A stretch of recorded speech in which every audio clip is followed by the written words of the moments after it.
Bakit po daw kailangan muna ng go signal ni Secretary Vince Dizon ng DPWH para ilabas ang mga dokumentong ito? So why not just make them public or maybe submit to the ICI or to the Ombudsman?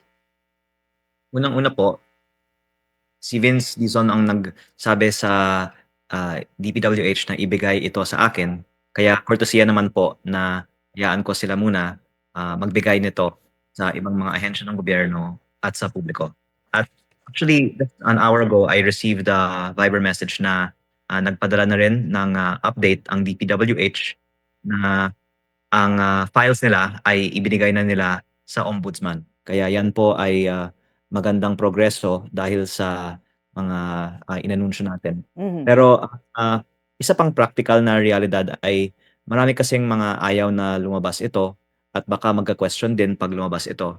Kaya pag ang DPWH mismo ang maglabas nito, mas siguro hindi ko questionin ng ibang mga proponents bakit ito nilalabas kasi anyway, official channel ang maglabas. Okay, so just to be clear, you got hold of a USB or documents. Ano po ang inyong nakuha? May hard copy at may soft copy po. May hard copy at may soft copy, which you were saying binigay po sa inyo ng DPWH.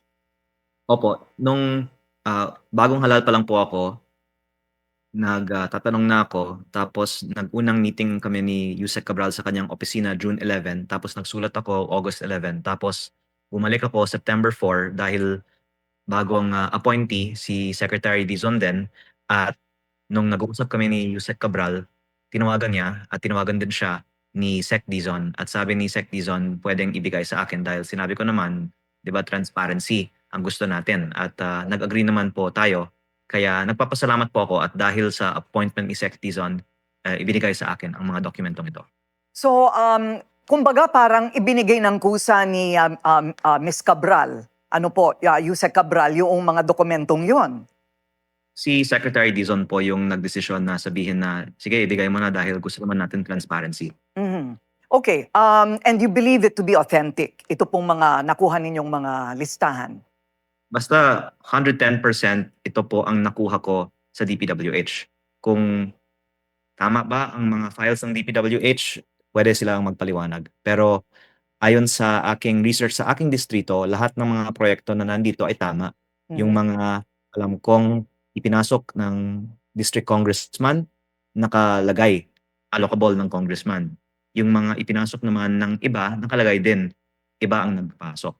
At base dito, sa tingin ko sa buong bansa, quite accurate po ang listahan ito. Okay, so ito pong listahan na ito ay opisyal na listahan ng mga nag-insertion. Ano yung allocable na ibig po ninyong sabihin? Ito po ay importanteng malaman ng publiko. Sa 721 billion pesos DPWH net, 401 billion ay allocable sa district congressman at 320 billion ay allocable ng iba sa district congressman. At yung 401B, si district congressman ang bahala pumili at sa aking distrito nga, nakita ko, tama yung labeling kung ano ang pinili ng district congressman. Mhm. Tapos, sa aking distrito, meron din mga extra budget na pinarking ng mga katulad ni Congressman Garjola at iba pang mga malalaking proponent at yan din ang sinasabi na sa buong bansa, may mga bumibili ng pondo o may mga nakakakuha ng extra budget na nagpa-parking pero hindi natin alam kung sino ito kung hindi natin tignan yung mga internal files ng DPWH. I see. And all of these projects need to be inspected para lang po masigurado yung kung ito'y ghost project o ito po ba ay substandard. Actually, kaya ko nga gustong-gustong makuha ito ng ombudsman kasi ini-inspect na din naman nila talaga ang mga proyekto. Pero kung may ghost o substandard, hindi nila alam sino yung nagpapapondo. Kaya hanggang sa contractor o sa DPWH engineers lang ang nakakasuhan minsan dahil hindi natin alam sino yung politiko na nagpapasok nito sa budget kung hindi lumabas ang files na ito. Kaya po mahalagang lumabas ito pero kaya din po maraming mga ayaw lumabas ito kasi mas lalaki ang sakop ng mga investigasyon kung pati na rin yung mga nagpa-approve ng budget ang makakasama. Opo, may mga nagsasabi kasi kung na Kung dadaan daw ito kay Secretary Dizon, who is a member of the cabinet, hindi kaya masanitize, mabawasan ang mga pangalan? Kaya po ang idea ko is sila ang maglabas para hindi naman din sasabihin na gawa ko lang ang listahang ito. Pero 'pag ilalabas niya, puwede kong sabihin na yun talaga ang nakuha kong file galing sa Hmm. DPWH.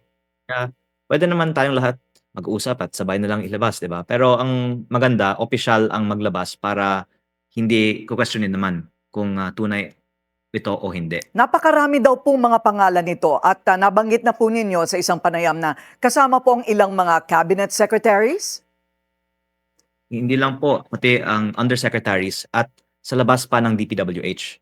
Kaya talagang, surprising ito kasi wala namang kinalaman ang ibang mga tao sa listahang ito sa DPWH. Pero ang lumalabas parang nagbibigay lang talaga ang gobyerno ng flood control project para sa mga opisyal, for whatever reason po basta puwede silang pumili ng kanilang sariling mga flood control project. Huling tanong na lamang po, mga kailan sa palagay ninyo, the timeline, kung kailan po lalabas ito for the public to see? Well, maganda nga na umaksyon kaagad ang DPWH at nag-announce na ibinigay na nila sa ombudsman ang files na ito. Baka, puwede nating hintayan ng, DPWH kung isa sa publiko din po nila ito.